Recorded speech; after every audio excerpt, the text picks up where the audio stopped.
Muy buenos días, queridos hermanos, mis queridas hermanas, un gusto verles de tiempo a cada uno de ustedes. Les decía, ¿no? Cuando nos faltamos un domingo, es como que medio mes que nos vemos y parece como si fuera largo. Yo el anterior domingo no estuve presente, estaba acompañando a mi familia que se encuentra en Chile y necesitaban apoyo también y hemos aprovechado para pasar el tiempo allá con ellos. Les voy a invitar que mientras hacemos la introducción vayamos buscando el libro de Hechos, capítulo 26, versículo 4 al 23. Hechos, capítulo 26. Hoy estamos 8 de enero de la era común. ¿Sabían eso, mis hermanos? Y es lo que vamos a hablar el día de hoy. Hay una tendencia desde hace unos cuantos años que de a poco muchos científicos quieren esbozar lo que para nosotros es el antes de Cristo y después de Cristo. Y van a ver inclusive muchas películas que ya no se suele decir después de Cristo, sino dicen después de la era común. Y no nos hemos dado cuenta posiblemente, pero les pido que hoy de adelante vean y van a notar que dice, ya no dicen antes de Cristo, sino antes de la era común, después de la era común. Y en la historia, en nuestra vida, hay diferentes eventos que nos pasan y que cambian. Realmente hay un cambio después. Si una persona sufre un accidente o sufre, quién sabe, algún evento muy traumático, suele haber un antes y después de esa vida.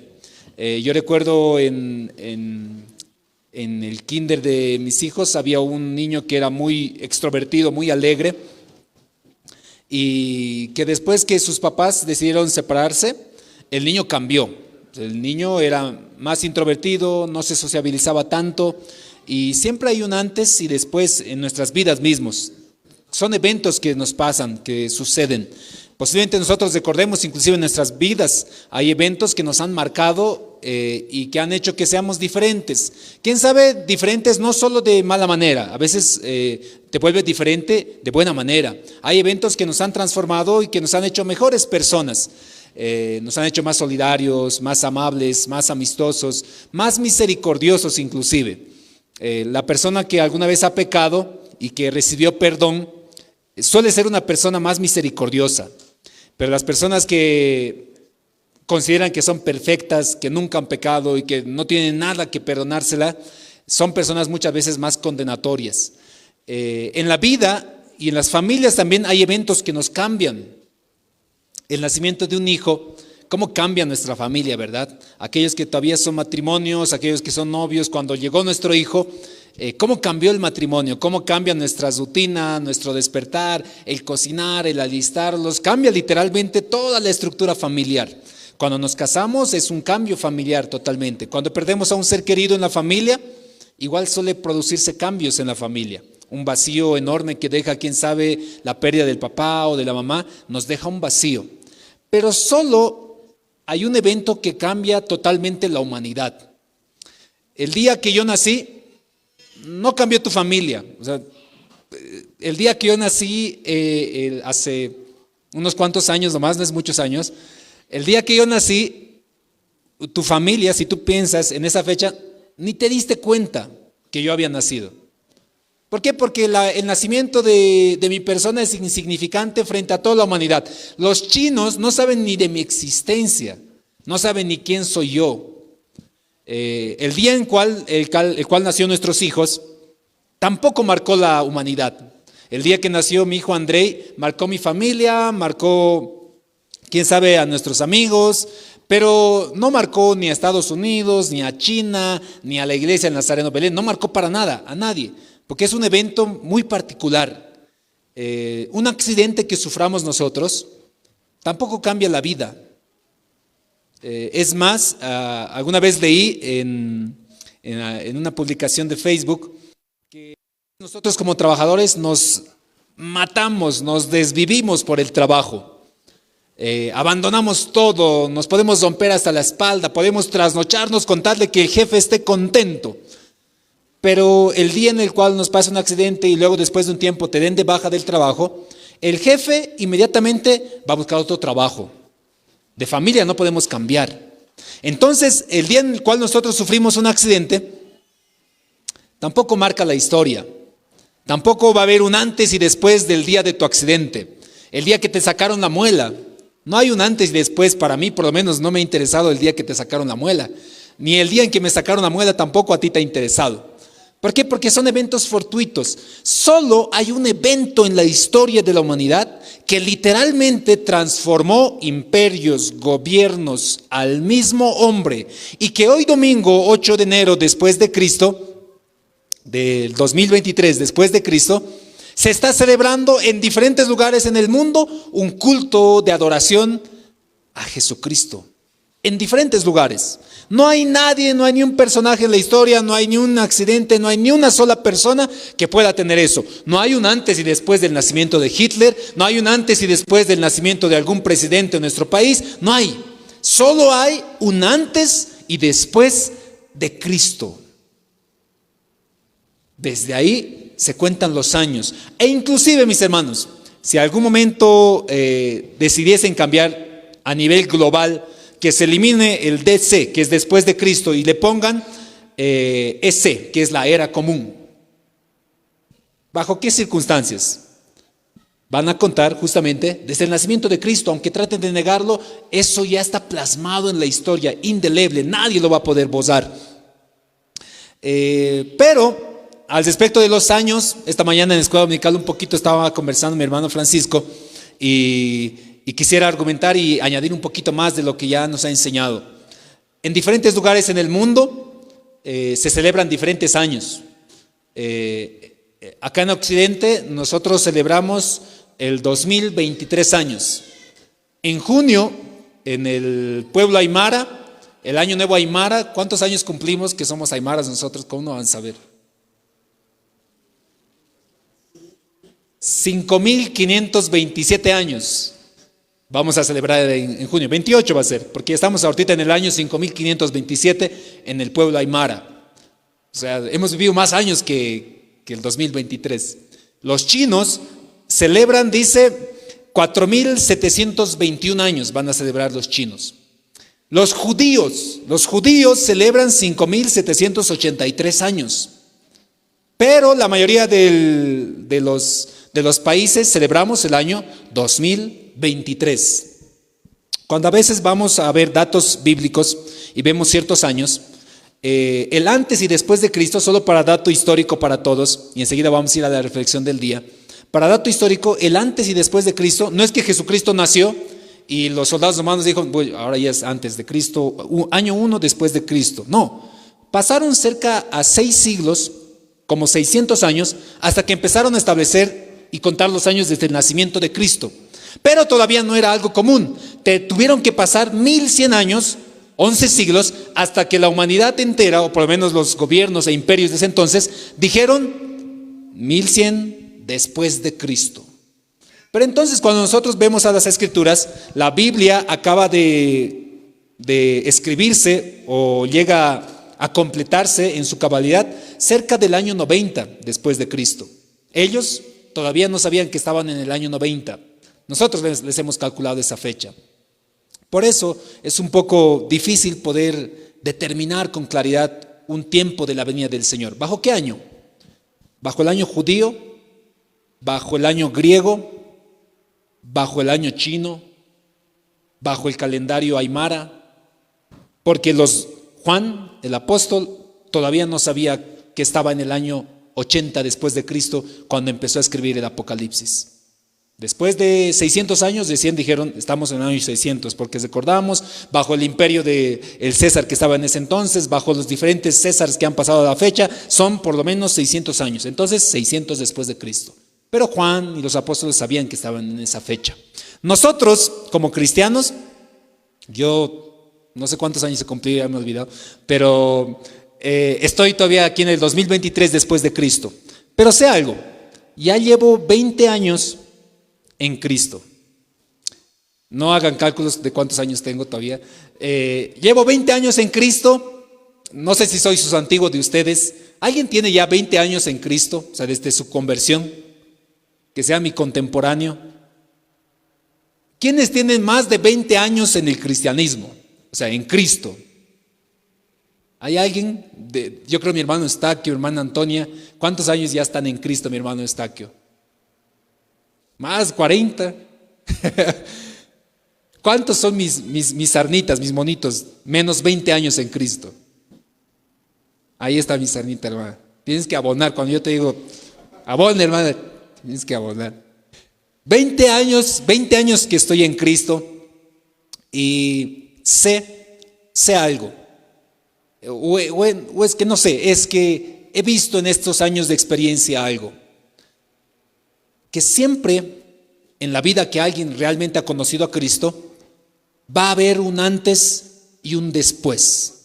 Así como Cristo cuando vino en tierra se hizo hombre y hubo un antes y un después. Nadie se imaginaba que ese niño que estaba en el pesebre y que nació y la estrella que estaba ahí en Belén y que vinieron los Reyes Magos y que ese niño creció y estuvo en el templo y que ese hombre que hizo milagros, que tenía de profesión carpintero, que sanaba cojos, ciegos, paralíticos, leprosos, liberaba demonios, caminaba en las aguas, multiplicaba los panes y los peces. Nadie se imaginaba hasta ese entonces que realmente era el Mesías y que iba a trastornar el mundo. Pablo dijo eso, ¿no? Trastornar el mundo, cambiarlo totalmente. ¿Cristo ha cambiado realmente tu vida? ¿Tú puedes decir con cabalidad el antes y después de Cristo en tu vida? Porque la humanidad sí. Antes de Cristo, el mundo literalmente estaba en corrupción, en pecado, en discriminación. Las mujeres no tenían voz ni voto hasta Cristo. Les comento que hasta que Jesucristo llegó, la mujer era un objeto de cambio. Llegó Cristo y Cristo les dio dignidad. Hasta que Cristo llegó, había esclavitud. Llegó Cristo y Pablo dice, no hay judío ni libre ni esclavo, no hay esclavo ni libre, judío ni griego. Para el Señor todos son uno solo, porque llegó Cristo. La humanidad cambió porque Cristo vino en tierra. Hasta que llegó Cristo, el mundo estaba perdido, y desde que Cristo vino a tierra, el mundo tuvo oportunidad. Hasta que Cristo no llegue a tu vida, tú vas a vivir perdido. Vivimos perdidos sin Cristo. Y en la Escritura, en el libro de Hechos, creo que el ejemplo más claro de lo que es el antes y después de Cristo en una persona, por lo menos en la Escritura, es el caso del apóstol Pablo. En el libro de Hechos, capítulo 26, versículo 4, dice así la palabra de Dios. Pablo habla en su defensa frente a Agripa y dice así, versículo 4. Mi vida, pues desde mi juventud, la cual desde el principio pasé en mi nación, en Jerusalén, la conocen todos los judíos, los cuales también saben que yo desde el principio, si quieren testificarlo conforme a lo más rigurosa secta de nuestra religión, viví fariseo. Varias veces expliqué, un fariseo era una persona religiosa, totalmente religiosa, pegada a las escrituras. Día de reposo es descansar y no moverse nada, ni una aguja se tiene que mover, y Pablo la cumplía la ley.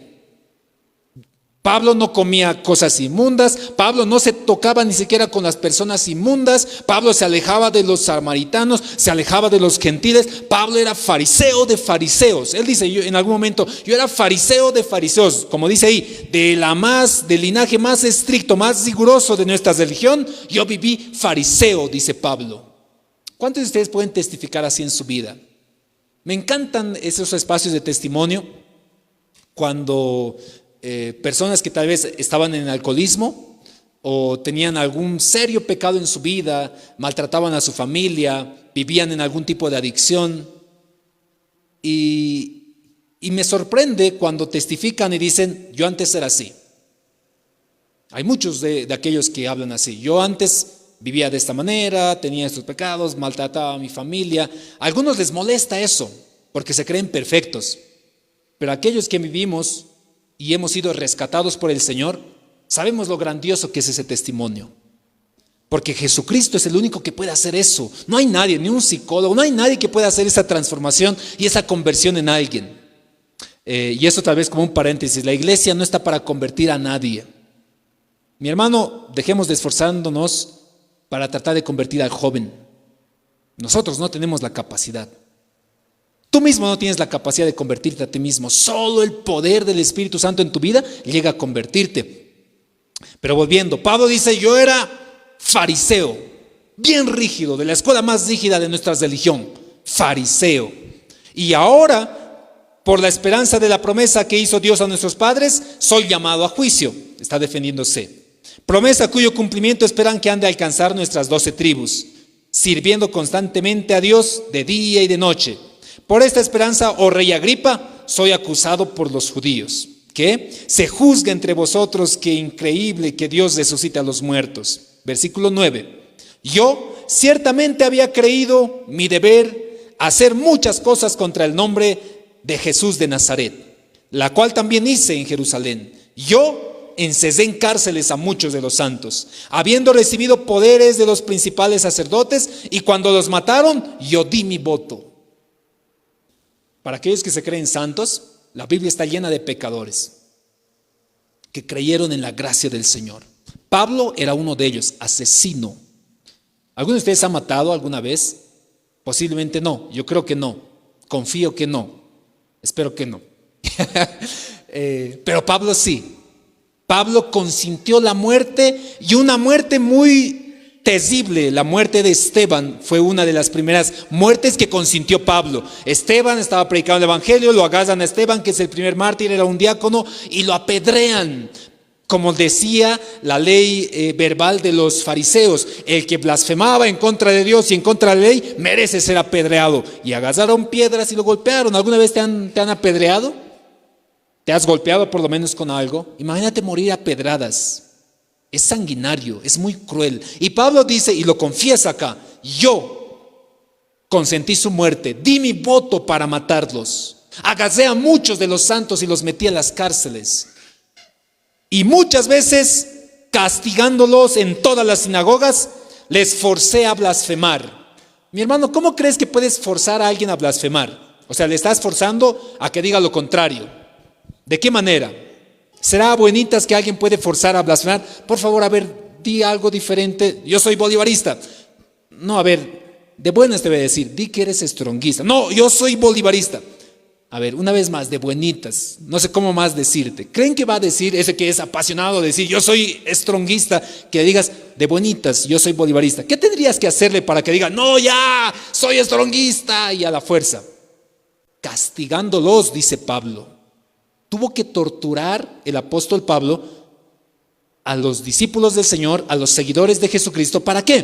Para que blasfemaran en contra de Jesucristo y digan, no, nos hemos inventado, hemos rescatado el cuerpo del sepulcro de Jesús y ha sido toda una mentira. Pero muchos de ellos también morían por la causa del evangelio. Y Pablo dice, hermanos, yo les metí a la cárcel a los santos. Y muchas veces, versículo 11, castigándoles en todas las sinagogas, les forcé a blasfemar. Y enfurecido en sobremanera contra ellos, les perseguí hasta en las ciudades extranjeras. Pablo tenía mucha ira en su corazón antes de Cristo, mucho enojo, un celo incontrolable por la fe. Quería realmente buscar la ley y la justicia. Muchos en la iglesia a veces vivimos también con ese celo por la fe, con falta de misericordia.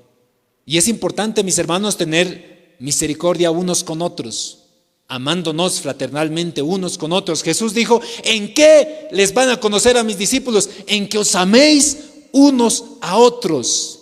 Siempre tengamos misericordia con aquellos que tratan de hacer ministerio de alguna u otra forma. A veces cometemos errores cuando enseñamos o cuando predicamos en la calle. Yo he estudiado, ¿verdad? Tengo ciertos estudios, y cuando a veces suelo ver pasar en la calle a personas que con mucha pasión y amor al Señor predican del evangelio, de vez en cuando, a veces cuando iniciamos en esto de la predicación con pasión, solemos cometer errores por falta de conocimiento. No juzguemos, seamos pacientes con ellos. Yo sé que tengo conocimientos, puedo enseñarle, quién sabe si se me da la oportunidad, pero admiro cómo otras iglesias, como otros hermanos que tal vez con el mínimo conocimiento que han podido conseguir, del Evangelio, tratan de enseñar. Es algo admirable, aunque con errores, pero lo están haciendo con muchas ganas. Pablo tenía un celo terrible con ese grupo de cristianos que decían: ha llegado el Mesías, Cristo vino aquí en tierra. Y pongámonos un poquito en la lógica del fariseo. El fariseo está esperando que Cristo venga. Ahora la perspectiva del fariseo era que ese Cristo iba a venir con carros de fuego, con un ejército en los cielos, y que iba a instaurar el reino contra Roma, iba a vencer al imperio romano. Esa era más o menos la lógica del fariseo. Pero cuando vino Cristo y los cristianos primeros dijeron: Cristo ya vino, y Pablo dijo: pero yo no he visto, aquí seguimos todavía esclavizados por Roma, no hay libertad como ustedes dicen.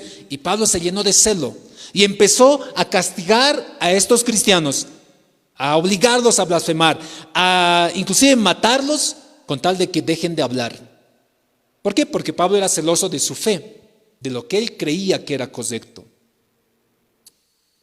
Si hay un antes y después de Cristo en tu vida, realmente tiene que haber mucha misericordia en nuestros corazones. Seamos misericordiosos unos con otros, amándonos, enseñándonos unos a otros. ¿Para qué yo voy a acercarme a la hermana tal vez que está enseñando ahí en la calle? Hermana, a ver, silencio, ¿cómo vas a enseñar tan mal? Les vas a confundir aquí a todos que están ahí, que el infierno les va a quemar. Hermana, tranquila. No, más al contrario, el Señor seguramente va a utilizar a esa persona y alguien siempre conocerá a Cristo por medio de esa obra. Y en la iglesia, mucho más todavía. Tratemos siempre de ser muy pacientes unos con otros, amándonos como dice el Señor. Luego, ¿qué dice Pablo? Versículo 12. Ocupado yo iba a Damasco con poderes en comisión de los principales sacerdotes. Cuando a mediodía, oh rey, yendo por el camino, vi una luz del cielo que sobrepasaba el resplandor del sol, el cual me rodeó a mí y a los que iban conmigo. Y habiendo caído todos nosotros en tierra, oí una voz que me hablaba y decía en lengua hebrea: Saulo, Saulo, ¿por qué me persigues? Dura cosa es dar coces contra el aguijón. Hubo un momento que tú recibiste un llamado similar de Cristo. Tal vez no te dijo tu nombre, tal vez no fue como Pablo, que le digo: Pablo, Pablo, ¿por qué me persigues? Pero recibiste el Evangelio. Por la voz, quién sabe, de algún predicador, por la voz, quién sabe, en la radio, por la lectura en la escritura, pero aunque no oíste audiblemente tu voz, percibiste como Pablo ese llamado y esa convicción de que estabas haciendo algo equivocado. Porque es un desafío lo que hace el Señor con Pablo. Pablo, Saulo, ¿por qué me persigues? Dura cosa es dar golpes contra el aguijón. ¿Alguno de ustedes ha tocado Itapayo? Itapayo, ¿no ve? A veces crece. No sé si les ha tocado. Hay justicia comunitaria con Itapayo. Van a tener cuidado en los pueblos. No van a robar. Con Itapayo. Es una planta que tiene pequeñas espinillas y que arde. Entonces, más o menos lo que el Señor le está diciendo a Pablo, dice: duro es que tú choques contra el aguijón, contra algo que te va a lastimar. Y Pablo estaba haciendo eso. Estaba chocando no solo con un grupo religioso, sino contra Cristo mismo. Y luego Pablo dice: entonces yo le dije: ¿quién eres, Señor? Y el Señor dijo: yo soy Jesús, a quien tú persigues. Pero levántate, ponte sobre tus pies, porque para esto he aparecido a ti, para ponerte por ministro y testigo de las cosas que has visto y aquellas en que me apareceré a ti, librándote de tu pueblo y de los gentiles a quienes ahora te envío, para que abra sus ojos, para que se conviertan de las tinieblas a la luz, de la potestad de Satanás a Dios, para que reciban por la fe que es en mí perdón de pecados y herencia entre los santificados. Eso es para lo cual el Señor apartó a Pablo y para lo cual el Señor también te apartó a ti. ¿Crees que simplemente fue casualidad el antes y después de Cristo en tu vida? Y seamos un poco lógicos, con un poquito de sentido común. ¿Crees que Jesucristo, el día en el cual te llamó, el antes y después de Cristo en tu vida, tú antes era el que ibas a las fiestas, te ibas a la cancha, te ibas a bailar, te dormías los domingos, quién sabe si era tú antes? ¿Crees que Cristo te llamó, ahora que hay un después de Cristo, solamente para que vengas y te congregues los domingos, te sientes el domingo, cantes unos cuantos himnos, escuches un poco de palabra? ¿Solo para eso crees que te llamó Cristo? ¿Crees que Jesucristo, cuando llamó a Pablo, solamente le llamó para que deje de perseguir a los cristianos y ahora se siente en la silla escuchando al apóstol Pedro? ¿O realmente el después de Cristo es que Cristo te llama para que prediques y saques de las tinieblas a su luz admirable? Eso es el después de Cristo en la vida de un cristiano. Porque el dejar de beber lo podías hacer sin Cristo. Era un poquito de disciplina, decir, no, compañeros, yo dejo de beber. Y hay muchos no cristianos que no beben, que no están con Cristo. El que tú seas disciplinado, lo podías hacer sin Cristo. El que tú tal vez abandones ciertos vicios, lo podías hacer sin Cristo. Pero que ahora tú dices que estás en Cristo, como a Pablo, Cristo nos llamó para que prediquemos su palabra de las tinieblas a la luz admirable, sacar a las personas para que reciban perdón de pecados aquellos que todavía no lo han recibido. Y miren, Pablo termina, dice, por lo cual, oh rey Agripa, no fui rebelde a la visión celestial, sino que anuncié primeramente a los que estaban en Damasco y Jerusalén y toda la tierra de Judea y a los gentiles que se arrepintiesen y convirtiesen a Dios, haciendo obras dignas de arrepentimiento. Por causa de esto los judíos, prendiéndome en el templo, intentaron matarme, pero habiendo tenido auxilio de Dios, persevero hasta el día de hoy, dando testimonio a pequeños y a grandes, no diciendo nada de las cosas de los profetas y Moisés, dijeron que había de suceder, que el Cristo había de padecer y ser el primero de la resurrección de los muertos, para anunciar luz al pueblo y a los gentiles. ¿Hay un antes y después de Cristo en tu vida? ¿Crees que tu después de Cristo simplemente es, ahora ya me congrego, ahora ya soy hermano y dejo de beber y ya no voy a fiestas? Eso no es. Al parecer todavía seguimos muchos en el antes de Cristo. Porque si realmente hay un después de Cristo, la iglesia está llamada a predicar el evangelio. En Hechos 1:8 dice, pero recibiréis poder cuando haya venido sobre ustedes el Espíritu Santo y me seréis testigos. Testificar. Tienes que empezar a testificar y vas a ver cómo empieza a haber mucho del cambio del poder del Señor en tu vida. Porque cuando empezamos a testificar del Señor, cambiamos el carácter. Cuando empezamos a testificar del Señor, el Señor hace obra, hace maravillas en tu vida. Deja de vivir en el antes de Cristo, porque el cambiar unos cuantos hábitos no nos hace cristianos. Que un lobo empieza a comer pasto, no lo hace oveja. Que tú hayas dejado de beber, que tú hayas dejado del domingo de ir a la fiesta, no te está haciendo cristiano. Cristo vive en tu vida, y si Cristo vive en tu vida cambia, y Cristo y el Espíritu Santo te impulsa a testificar. Así como Pablo. Lo primero que hizo Pablo después de Damasco, testificar. Aunque todavía no lo hacía público, Pablo ya estaba dando testimonio a los judíos. No, lo que estaba haciendo antes, eso de perseguir, era algo malo, era incorrecto, estaba matando, no era bueno. Pero ahora que estoy en Cristo, he dado testimonio, he llevado la palabra a las diferentes naciones, a Jerusalén, a Judea y a todos los lugares que he podido, y por eso me quieren matar. Así dice Pablo. Que tu testimonio también sea ese. Que no solamente tu testimonio sea, sí, antes que no estaba en Cristo mucho bebía, ahora que estoy en Cristo ya no bebo. No, que tu testimonio, sí, antes bebía mucho, ahora que estoy en Cristo ya no bebo, pero además de ello he rescatado a mi familia, he rescatado a mis amigos, sigo predicando el evangelio. Ese realmente es el después de Cristo en nuestras vidas. Mi hermano, si tú no has recibido a Cristo todavía como tu Salvador, hoy puede haber un antes y después en tu vida. Acepta a Cristo como tu Salvador. Dura cosa es golpear al aguijón, que es Cristo. Arrepiéntete de tus pecados, pide perdón. Aunque la humanidad trate de negar la existencia de Cristo, Cristo ya ha marcado para siempre No sabemos cuándo Cristo venga. Sinceramente no sé.